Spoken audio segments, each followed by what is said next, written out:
Film की कहानी शुरू होती है रॉय मैकराइट से। रॉय एक वीडियो रिकॉर्ड कर रहा होता है जिसमें वो अपनी नफ्सियाती कैफियत के बारे में बात करता है। वो बताता है कि बचपन से ही इसका ख्वाब था कि वो एक खलाबाज बने और इंसानियत की खिदमत करे। रॉय जमीन के ऊपर मौजूद एक बहुत बड़े खलाई एंटीना पर काम कर रहा होता है। अचानक इस एंटीना पर एक जबरदस्त तवानाई का झटका आता है। चंद ही लम्हों में पूरा निजाम तबाह होने लगता है और वहाँ मौजूद खलाबाज एक एक करके खला में फेंके जाने लगते हैं। रॉय भी हजारों फुट की बुलंदी से जमीन की तरफ गिरने लगता है। वो अपना पैराशूट खोलने में कामयाब हो जाता है, लेकिन गिरने वाले मलबे की वजह से पैराशूट पूरी तरह मुतासिर हो जाता है। फिर भी रॉय किसी तरह अपनी जान बचाते हुए जमीन पर उतर जाता है, जहाँ कुछ लोग इसे बेहोश होने से पहले देख लेते हैं। लेकिन ये सिर्फ एक हादसा नहीं था। इस तरह के खतरनाक तवानाई के झटके दुनिया के मुख्तलिफ हिस्सों में भी आना शुरू हो जाते हैं। अमेरिकी स्पेस कमांड के अफसरान रॉय को बुलाते हैं और इसे एक इंतहाई खुफिया मिशन के बारे में बताते हैं, जहाँ रॉय को अपने डैड गलफर्ड मैकराइट के बारे में बताया जाता है। गलफर्ड एक इंतहाई मशहूर खलाबाज था जो तकरीबन 16 साल पहले लीमा प्रोजेक्ट नामी मिशन पर गया था। इस मिशन का मकसद निजाम शमसी में सही जिंदगी के आसार तलाश करना था। लेकिन मिशन के बाद गलफर्ड और इसकी पूरी टीम कभी वापस नहीं आई। सबको यकीन था कि वो मर चुके हैं, लेकिन अब नेपच्यून से अजीब सिग्नल मसूल हो रहे थे जिनसे अंदाजा लगाया जा रहा था कि शायद गलफर्ड अब भी जिंदा है। स्पेस कमांड रॉय को एक खतरनाक मिशन देती है। इससे पहले मरीज जाना होगा और वहाँ से अपने डैड तक एक पैगाम पहुँचाने की कोशिश करना होगी। रॉय ये मिशन कबूल कर लेता है। इस दौरान इसे अपने वालिद की एक पुरानी वीडियो रिकॉर्डिंग देखने का मौका भी मिलता है। बज़ाहिर गलफर्ड एक अजीम इंसान था, लेकिन रॉय के दिल में अपने वालिद के लिए मोहब्बत के साथ साथ एक अजीब सा खौफ भी मौजूद था। रॉय के साथ इस मिशन पर कर्नल थॉमस रोड भी शामिल होता है,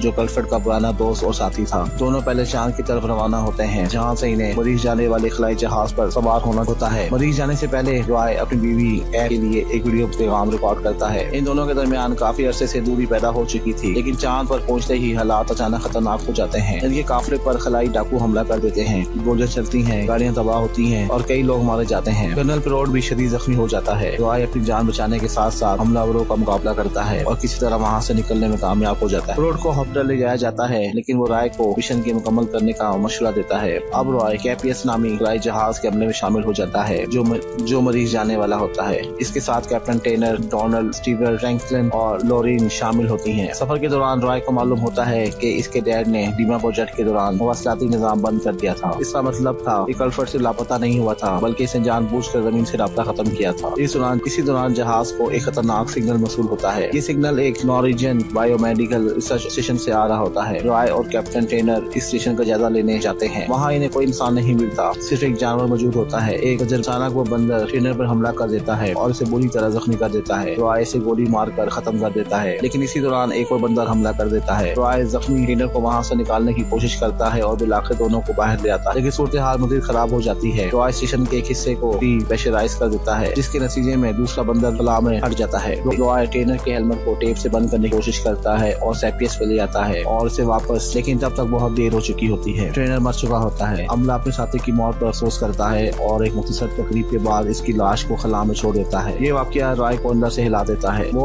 अपनी अगली नफ्सियाती वीडियो में इतराफ करता है कि बंदर के अंदर जो गुस्सा इसने देखा वो इसे अपने डैड और अपने अंदर मौजूद उसे की याद दिलाता है। रॉय हमेशा डरता रहा था कि कहीं वो अपने डैड जैसा ना बन जाए। अब वो अपने माजी, अपने डैड और अपने जज्बात के दरमियान फंस चुका था। कार कैपियस मरीज के करीब पहुंच जाता है, लेकिन एक और खतरनाक तवानाई का झटका इनके जहाज के सिस्टम्स को बंद कर देता है। खुशकिस्मती से वो अपना शटल महफूज तरीके से मरीज पर उतारने में कामयाब हो जाते हैं। रॉय स्पेस कमांड के मरीज स्टेशन पर पहुंचता है, जहां इसकी मुलाकात हेलन से होती है। रॉय को एक मखसूस कमरे में ले जाया जाता है, जहां इसे अपने डैड के लिए एक पैगाम रिकॉर्ड करने होते हैं। इसे बताया जाता है कि इसे गलफर्ड को समझाना है कि इसके मिशन की वजह से जमीन और मरीज खतरे में है और इसे वापस आना होगा। शुरू में रॉय एक रस्मी पैगाम रिकॉर्ड करता है, लेकिन बाद में वो अपने डैड के लिए एक जाती पैगाम रिकॉर्ड करता है। इसमें वो अपने बचपन को याद करता है और अपने डैड के साथ गुजारे हुए लम्हात को याद करता है और पहली मर्तबा अपने दिल की बात करने की कोशिश करता है। लेकिन स्पेस कमांड के अफसरान इस पैगाम से खुश नहीं होते। इन्हें लगता है कि रॉय अपने जज्बात की वजह से मिशन को मुतासिर कर सकता है, इसलिए इसे मिशन से हटा दिया जाता है। रॉय को एक आरामदेह कमरे में रखा जाता है, जहाँ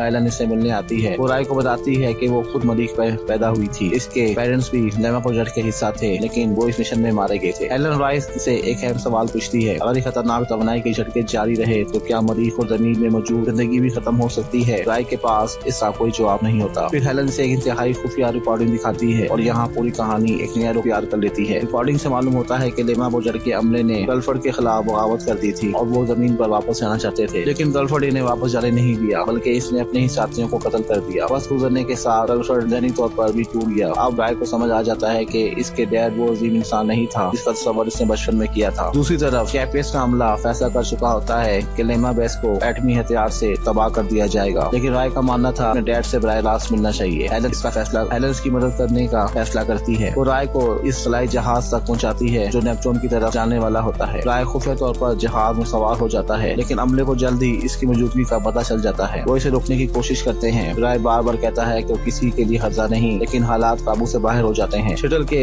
حصے الگ ہوتے ہیں اور اسی دوران ڈیورس ایک دروازے ٹکرا کر ہلاک ہو جاتی ہے یشیدا اور اسٹیول بھی رائے کو روکنے کی کوشش کرتے ہیں، لیکن آخرکار وہ بھی دم گھٹنے کی وجہ سے مر جاتے ہیں۔ اب رائے جہاز میں اکیلا رہ جاتا ہے۔ وہ خود ہی نیپچون کی طرف سفر جاری رکھتا ہے۔ کئی ہفتوں تک خلا میں اکیلے سفر کرتے ہوئے رائے اپنے ڈیڈ اور اپنی وائف ایف کے بارے میں سوچتا رہتا ہے۔ وہ سوچتا ہے کہ اس نے اپنی پوری زندگی کس چیز کے پیچھے گزاری، کیا وہ کامیابی، مشن یا اپنے ڈیڈ کی منظوری تھی، یا شاید وہ صرف اپنے ڈیڈ کو ڈھونڈنا چاہتا تھا۔ آخرکار رائے نیپچون تک پہنچ جاتا ہے اور وہاں اسے لیما پروجیکٹ کا بیس نظر آ جاتا ہے۔ وہ بیس کے اندر داخل ہوتا ہے، ہر طرف لاشیں بکھری ہوتی ہیں۔ یہ وہی لوگ تھے جو 16 سال پہلے گرلفرینڈ کے ساتھ اس مشن پر گئے تھے۔ رائے آگے بڑھتا ہے اور آخرکار اسے وہ شخص مل جاتا ہے جسے وہ پوری زندگی تلاش کر رہا تھا، اس کا ڈیڈ گرلفرینڈ میک گرلفرینڈ رائے کو دیکھ کر خوش نہیں ہوتا، بلکہ وہ کہتا ہے کہ اسے معلوم تھا کہ رائے ایک دن ضرور آئے گا۔ گرلفرینڈ رائے کو فکر بتاتا ہے جو خطرناک توانائی کے جھٹکے زمین تک پہنچ رہے ہیں، اس کی وجہ لیما پروجیکٹ کے جہاز کا خراب شدہ اینٹی میٹر سسٹم ہے۔ گرلفرینڈ کے مطابق یہ مشن ناکام نہیں ہوا تھا، وہ اب بھی یہ ثابت کرنا چاہتا تھا کہ کائنات میں انسانوں کے علاوہ ذہین زندگی موجود ہے۔ رائے